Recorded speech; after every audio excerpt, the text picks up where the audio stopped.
The Golden State Warriors are facing a shrinking list of options at the center position, and Tuesday brought another setback. Veteran big man Kevin Looney, a three-time NBA champion with Golden State, agreed to a one-year deal worth $3.9 million with the Los Angeles Lakers, according to ESPN's Shams Charania. The signing eliminates one of the more realistic and familiar backup center options the Warriors could have pursued during this offseason. Hey, what's up, everyone? Before we jump into everything today, that like button right there is what decides if this video hits hundreds or thousands of people.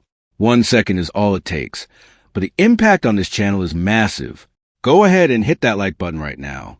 Seriously, it's the simplest thing you can do, and honestly, the best way to back this content up, because every single like pushes us further.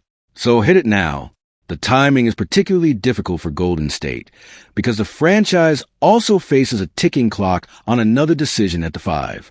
The Warriors must decide by 11:59 p.m. Eastern Time on Tuesday whether they will match the offer sheet that backup center Quentin Post signed to the Memphis Grizzlies. Post agreed to a 3-year, $30 million deal with Memphis, though the contract is structured in a way that makes it more team-friendly than it initially appears.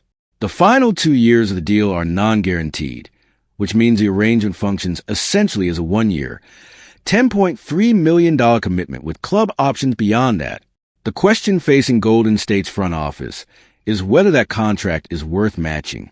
On one hand, Post showed flashes of genuine value during his time with the Warriors and proved capable of contributing in specific situations.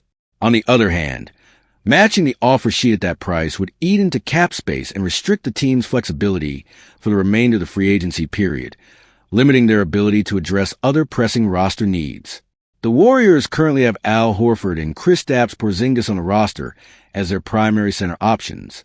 However, relying on that duo alone carries serious risk. Last season, Horford and Porzingis combined to appear in just 77 games. The injury history shared between those two players makes it essentially a certainty that Golden State will need a functional third-string center at some point during the 2026-27 season. The question is who that player will be and at what cost. With Looney off the board, the remaining free agent centers on the market are, by most evaluations, players best suited for veteran minimum contracts rather than guaranteed rotation roles. Names like Nick Richards, Xavier Tillman, and Charles Bassey are available, but none of them represent an upgrade significant enough to justify a standard contract without additional context. They are serviceable depth pieces, not reliable contributors who can step in and change the course of a game. Golden State does have some internal options to consider. Their Summer League roster currently includes Graham Ike and Lachlan Olbrich, two young big men who are being evaluated in Las Vegas. The Warriors could retain both players on two-way contracts, giving themselves a pair of developmental center options without using standard roster spots.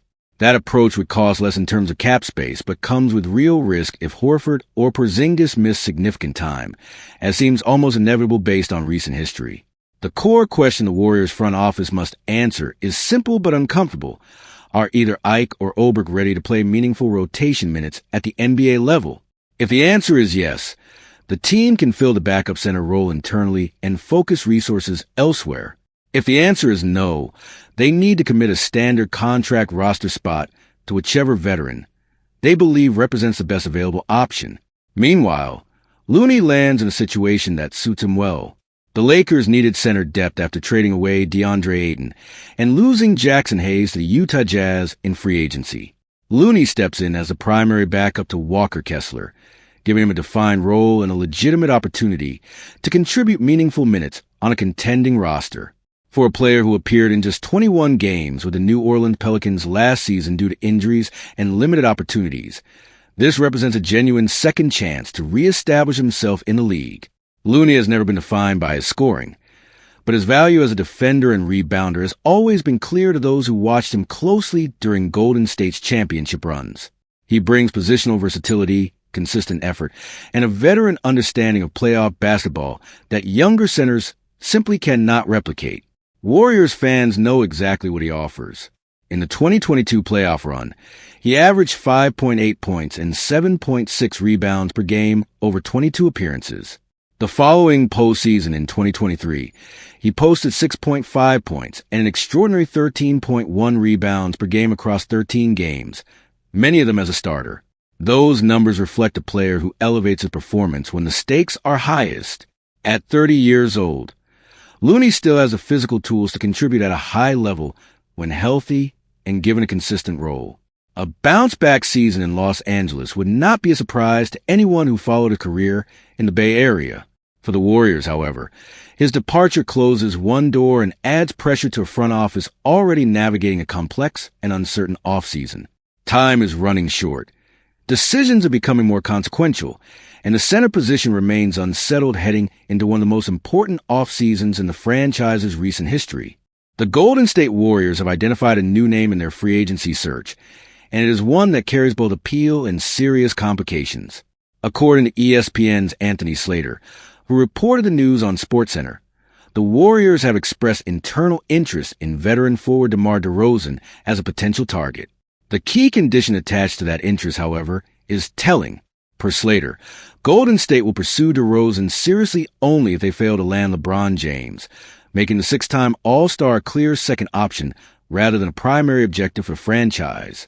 It is not difficult to understand why DeRozan's name entered the conversation. The Warriors entered this offseason with a significant hole in their scoring rotation. Jimmy Butler, who ranked as the team's second leading scorer last season, is expected to miss at least the first half of the 2026-27 campaign after suffering a torn ACL. Kristaps Porzingis, the team's third leading scorer, has missed a combined 90 regular season games over the past two seasons due to various injuries. The roster needs reliable offensive production, and on paper, DeRozan fits that description. He averaged 18.4 points per game in 77 appearances, all starts, for the Sacramento Kings last season. That kind of consistent mid-range scoring is exactly what the Warriors appear to be missing. But before Golden State's front office moves forward with any DeRozan pursuit, there is a critical question that demands serious consideration. What happens to Guy Santos? Santos, a 24-year-old forward from Brazil, produced one of the most impressive late-season runs of any player in the league during the 2025-26 campaign. He started the year slowly, averaging just 3.6 points per game in his first 36 appearances, while playing limited minutes off the bench. Then head coach Steve Kerr made a decision that changed everything. Starting January 26, Kerr expanded Santos' role dramatically and gave him consistent, meaningful playing time. The results were immediate and striking. Over the final stretch of the regular season, Santos averaged 15.2 points per game while playing 30.4 minutes per night. He was not just contributing at the margins. He was becoming a legitimate offensive piece for a team that desperately needed one. The problem with signing DeRozan is that the offensive touches and isolation opportunities Santos earned through that breakout stretch would largely disappear. DeRozan built his career on mid-range isolation basketball. He operates primarily from the mid-post and elbow areas, drawing defenders toward him and scoring through contact or pull-up jumpers. Those are exactly the spaces and situations where Santos began to thrive. If DeRozan commands those possessions, Santos goes back to the margins of the offense. It is worth noting why this concern does not apply equally to LeBron James, who remains the top priority for Golden State's front office. James is an elite passer who has spent his entire career creating efficient scoring opportunities for teammates. His presence in the offense would take touches away from Santos, yes, but it would also generate high-quality looks through playmaking that DeRozan simply cannot replicate. The difference between playing alongside a great scorer and playing alongside a great playmaker is significant for a developing wing like Santos. Advanced metrics from last season reinforce the concern about DeRozan's overall value relative to what Santos already provides. Santos posted a higher estimated plus-minus than DeRozan and generated a stronger net rating swing for his team. That comparison does not mean Santos is already the finished product, but it does suggest that Golden State may be better served by developing what they already have rather than adding a veteran whose strengths overlap with Santos' growing skill set while undermining the young player's opportunity to grow. There is also the matter of roster fit beyond Santos' development. Butler is expected to return at some point during the season, and when he does, DeRozan's role on the team becomes difficult to define. Butler does essentially everything DeRozan does, and most analysts would argue he does it at a higher level. Once DeRozan is pushed off the ball and asked to function as a secondary option, his offensive value diminishes considerably, and his defensive limitations become more exposed. It is a combination that creates roster inefficiency, particularly given that Moses Moody is also expected to miss significant time during the 2026-27 season.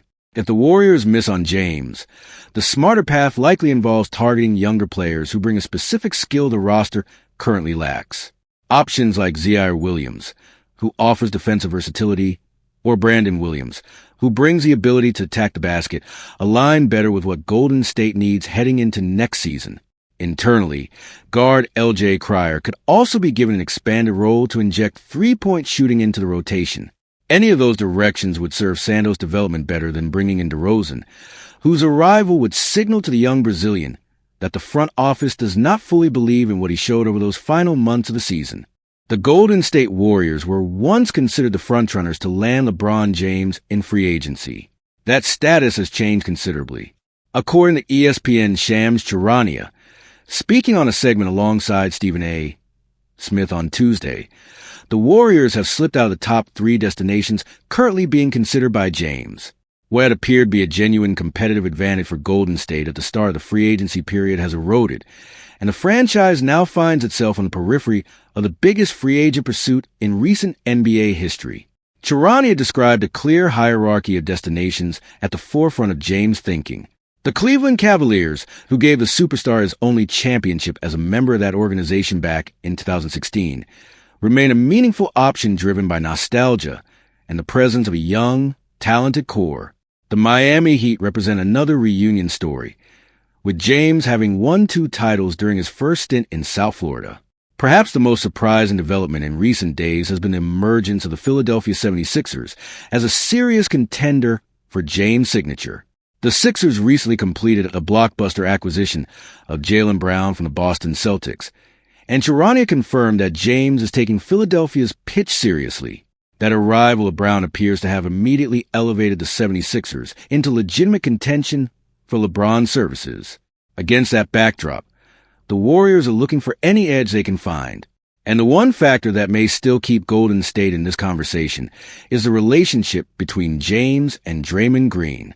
Charania reported Tuesday that James and Green are expected to spend time together in the coming days, a meeting that both sides appear to view as significant.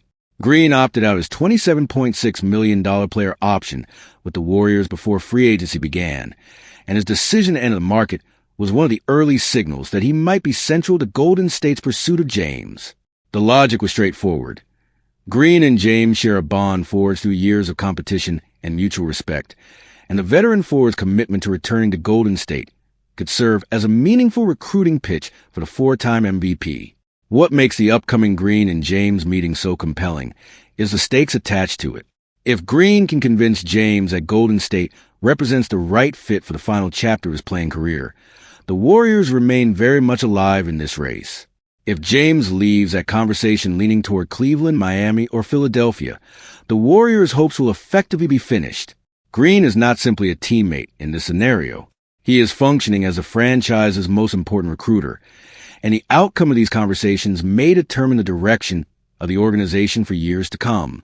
There is an additional layer of complexity worth acknowledging. Some analysts have floated the possibility that Green himself might follow James to wherever the star ultimately lands, rather than re-signing with the Warriors. To be clear, there is no concrete reporting to support that outcome. It remains a theoretical possibility, given that both players are simultaneously unrestricted free agents, but has not gained traction as a likely scenario based on current information. Green has deep roots in Golden State's culture, and his connection to Stephen Curry and the organization runs far deeper than one off-season conversation. The Warriors also face a structural challenge that goes beyond recruiting.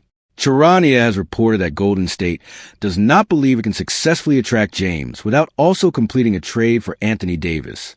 The proposed framework involves sending Jimmy Butler's contract to the Washington Wizards as the centerpiece of a Davis deal, with additional draft capital and possibly a contract extension for the 10-time All-Star also factored in. Davis and James won an NBA championship together with the Lakers in 2020, and the idea of reuniting that partnership in the Bay Area is the foundation of Golden State's pitch. Without Davis, that pitch loses much of its appeal, and the team's ability to complete that trade while James is still weighing his options remains an open question. Time is becoming a significant variable in this pursuit. James left the Los Angeles Lakers roughly 1 week ago, and the longer his free agency decision extends without resolution, the more opportunity other franchises have to solidify their pitches and build momentum. The Warriors spent the early part of the free agency period as favorites, a position they no longer hold. Green's relationship with James is the most tangible asset Golden State possesses in a race that has become increasingly difficult to win. The next few days, and whatever happens when those two veterans connect, will likely determine whether the Warriors' LeBron James pursuit ends with a historic signing or a quiet retreat toward alternative plans.